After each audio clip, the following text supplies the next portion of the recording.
Mbote nabino nyonso bolingaka biso to pe bolandaka chaîne nabiso ya famille Bota News et télévision. En tout cas, shalom nabino bisika pe bozwami la famille. Je vous aime tellement beaucoup la lingabino mingi balobi famille Bota des mamans Belvi Candila patronne Poutune de l'écriture. En tout cas, la famille, on est là, balobi. Rendez-vous kaka moko le 29 mars. Et là, tu as le mikola kotanga, tu as vraiment la mikola kotanga pour to kokanato koksa le 29 nabiso. En tout cas, tout s'est préparé à conséquence parce qu'il y a une minute de clôturer ma camba billet. Donc tout le monde a déjà habillé na yé na maboko. Azo zela kaka le 29 koka akende na showbuzz balobi showbuzz ko inda bande ko ngani na memeli bino mokolelo na memeli bino comment ba préparatif ezo sala en tout cas pour na le 29 bande ko nga balobi ezande ya koinda yango nazo lakisaka bino déjà bo comprendre comment bilenge za kuna en tout cas bozo ko déjà malembe yaya ka le tolobaka na bino belle vie aza mokonja badio na ye. En tout cas, beaucoup découvrir qui est belle vie na showbiz na biso. Beaucoup découvrir ba dire au belle vie à Sali. Beaucoup découvrir vraiment massivement la famille. Il y a voilà sans plus tarder la famille na rotier la bino bolanda. Bon mon vidéo est circulé voilà. Et ça maman Moseka na maman la so Marie-Jeanne Bololi. Ya. Na bisi bino ezande akoyinda oyo ba vidéo ezo sala ma ba répétition et un somme. Et ça somme na showbiz. Donc yo aujourd'hui bien en tout cas na habité parce que ma maman la monde za koto ba likolanga ba binde ande soma showbiz de makambu et puis la linga kina beta c'était avant la tila bino vidéo oyo boyo ka bino moko bolanda bino moko bo seka bo kamba pandi ngwana bo bomba ko seka wala ya boke ko seka ngo bien na showbiz avant la tila bino na ko beta c'était pour na likambuya ba film la biso la famille to ke kota la film c'est que na suka monene une très bonne film en tout cas bande ko nga to kota to ke kota la film na ese ki bino na belle vie TV to za na monene et puis na Candy Star to za na Candy Star to za na nini mission de service voilà en tout cas to kota la famille token de côté là token de consommer ba film na biso et ça la poutine elengi ya balobi les 29 après les 29 on viendra vous parler. Il y a des choses à vous parler, il y a des choses à vous communiquer la famille, il y a plein de choses à vous communiquer. Nous allons vous communiquer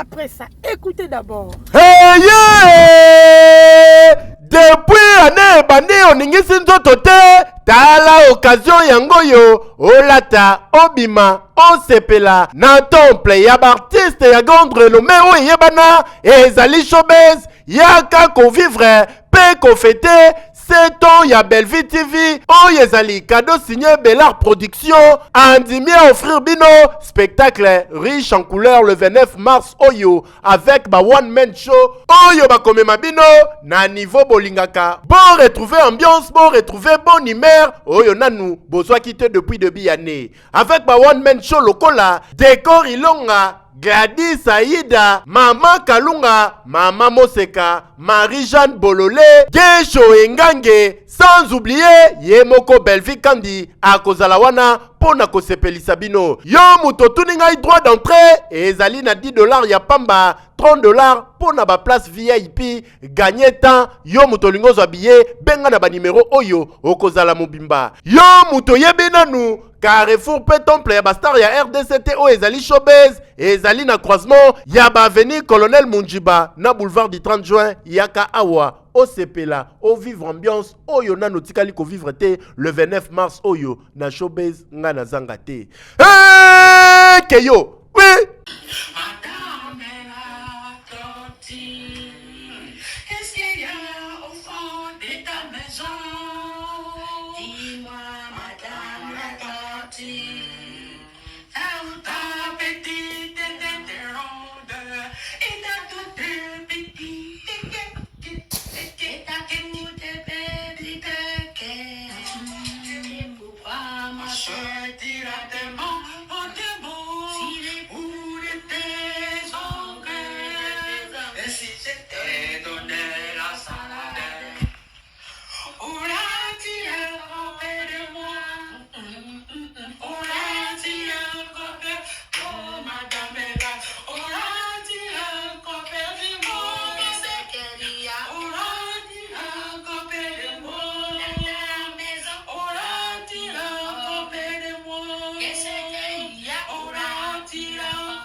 Et voilà la famille, j'espère que bisogno so tozi vraiment tant qu'on a dit oyo ya maman Moseka na maman Marie-Jeanne Bololé. J'espère que bon mona ki ba on affiche bazali ya boya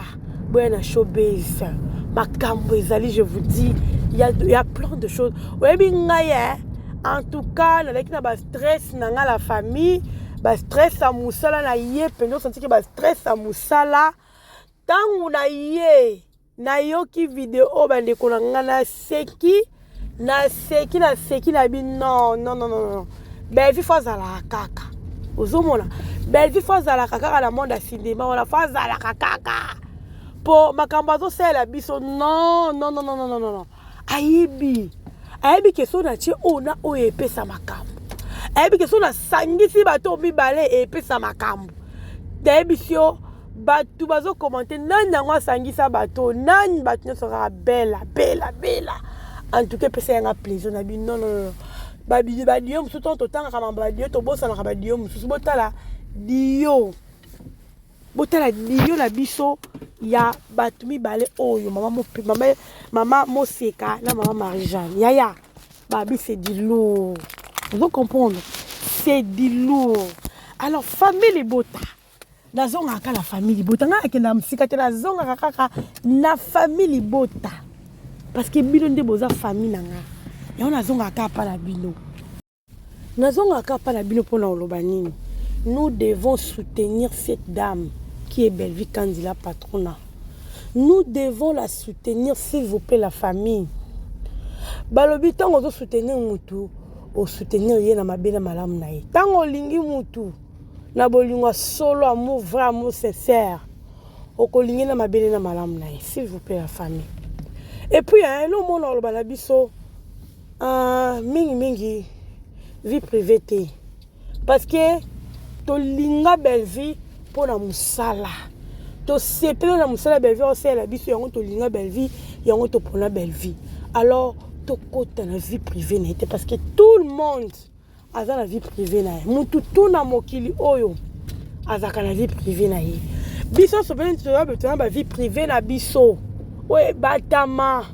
vous comprendre so to koti na vie privée à belle vie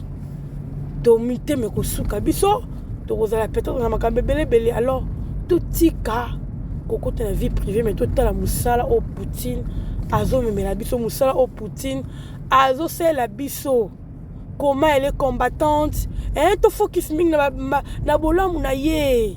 to focus vraiment na bolamu na ye parce que c'est une dame qui est très bien déjà ça bonne je vous dis azanika tellement que na bandoki o bazana balinka kaba baby ça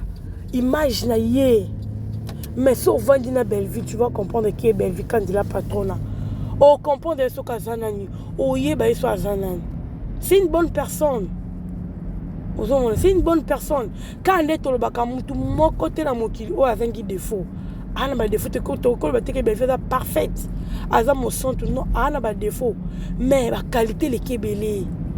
La qualité, les kébélés, la famille, mimi, total, la qualité à mon tout. Donc, besoin de mon tout, la qualité, belé, ya. Et ça va bien. Eh ben des fois ils ont qui pas ça comme ça va des fois belé ba qualité qui mais somme dans la qualité belé to profiter la qualité au azan ngo la qualité au azan ngo azo sangisa azo sa ba dio mo na mayele o nzamba pesi na mayele o musala o tukotangela et puis azo comprendre que non maman sikandenga pesi la biso maman Marie-Jeanne ndenga pesi la biso en tout cas bango il faut la sangisa bango. So na sangisi bango et puis c'est là au moins qui toque au moins qui me baisse là nango c'est ça être un bon artiste ozomona c'est ça être Poutine ozomona place Poutine ya Belle-Vie vandi place Poutine ya Belle-Vie vandi nde wana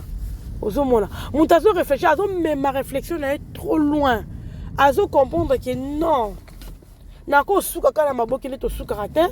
il faut la mémoire na dimension mususu. Vous comprenez? Faut na yeba ko sangisa. Na seli dio na wiki epesa nga boy. Na seli azo ado mutu ezo ça les fonctionner c'est ça. A commis directement sur que mutu be dans au sentir que maé les gens na ya to profiter na mayele wana to sepela na mayele wana Belleville opesa biso vous comprendre to sepela ba film o Belleville to pesa to tala to zo ba leçon à part donc on se ba leçon ba stress ils ont longola biso et puis au longo li stress et produit leçon mon copenza makamsu na ba vie na biso na ba foyer na biso zo comme na biso motali film à Belleville bobi le ngai na sala bete non sala te donc quelque part azo te ya biso à travers ba film alors total la que loko wana to pesa main forte yango na lo balabino to solo là il y a plein de choses à parler pour la Belleville mais tous y aller venir faire les cas tous les événements la plus à me souvenir les cas ce que événements la plus à me souvenir les qui aya on viendra donc tout si canabiso oh boyo non oh Belleville faut changer oh Belleville faut tika ko sunga batu non ya donc on nzamba pesier ngapela place na ko betela ngo sete et là donc on nzamba pesier Belleville tika ko sunga batu te botika ye ba révélation ezali ba révélation ezebele comment ba combattre Belleville même l'événement ils a combattu makasi surtout on dit que c'est bien ba makambu to ko loba le makambu belé oyo et bimi ba secret bimi oyo eza comment bazo combattre événement oyo lekate comment ba lié échec événement oyo lekate échec nango pene bima ba sepela tala niveau batu kaka Belleville mtazama be kaka Belleville abomana na mokili oyo Belleville abomana motuta vous comprendre aboma motuta pa otika aboma motuta alors to tika ye azala pe nenga zala biso famille bota to zala pour ko consommer ba film na biso massivement donc to consommaka et ça la ma Belleville bien vous comprendre et to consommaka ba film na vraiment tali ke ba ka ebeta mikuna et c'est pas ça kaye alors to pese sous chance voilà to pese ma cache voilà to sepeliser sous encore davantage jusqu'à ce que tant to kende na événement le 29 à sepela ayo kapena gouma cache vous comprenez de famille bota en tout cas to le labino à trop ne ça peut le ba dio oyo dio maman mo se kapena Marie Jeanne yangwana bon mon na spectacle ngo le 29 to na dia tonton Loulou na gesho rocambole bon mon ba dio wana ba betchongo ba vina décor ba sangisi bon mon na dio na le 29 donc bo zanga te yo ba stress ezayo o be yaka ya ko se distraire ba délégation zoya vraiment ba bazo utana ba kaka ba ye pour la Belleville pour l'événement ya en tout cas bela a mwana nzambe bela pela mwana nzambe asala ka ye pe nzambe zo continuer ko sela ya on ba ka musapi bino bozo tuka ya boko tubela ka un jour parce que bo simbi muto ba simba raté ne sa bino elle so muto ça mta simba te bela so na ba lignement na ya ye moko ana ba conduite ne mo boye ya ye moko kaka la famille ya ye moko kaka okokate do ya ye moko kaka alors s'il vous plaît la famille tous alors on a pour soutenir Belleville et non pour tout cahier le quoi bato suba tout cahier non biso photo za toujours ko pese main fort hey yeah! Depuis année bande oningisi nzoto te tala occasion yango yo olata obima osepela na temple ya artiste ya grande renommée o yebana ezali showbiz yaka ko vivre pe ko fêter 7 ans ya Belleville TV o yezali cadeau signé Bellard Production andimi à offrir bino spectacle riche en couleurs le 29 mars oyo avec ba one man show oyo ba komema bino na niveau bolingaka bon retrouver ambiance bon retrouver bon humeur oyo nanu bozwa quitté depuis début année avec ba one man show lokola décor ilonga Gladys Aïda, Maman Kalunga, Maman Moseka, Marie-Jeanne Bololé, Gesho Engange, sans oublier Yemoko Belleville Kandi, à Kozalawana, Pona Kosepelisa bino. Yo muto tuninga droit d'entrée, et ezali na $10 ya pamba, $30 pona ba place VIP, gagner temps, yo muto lingo zo billet, benga na ba numéro oyo, okozala mobimba. Yo muto yebenanu, Carrefour pe temple ya bastar ya RDCT o ezali showbiz ezali na croisement ya ba avenue Colonel Munjiba na boulevard du 30 juin yaka awa osepela, o vivre ambiance, oyo nano tikali ko vivre te le 29 mars oyo na showbiz nga na zanga te. Keyo, oui.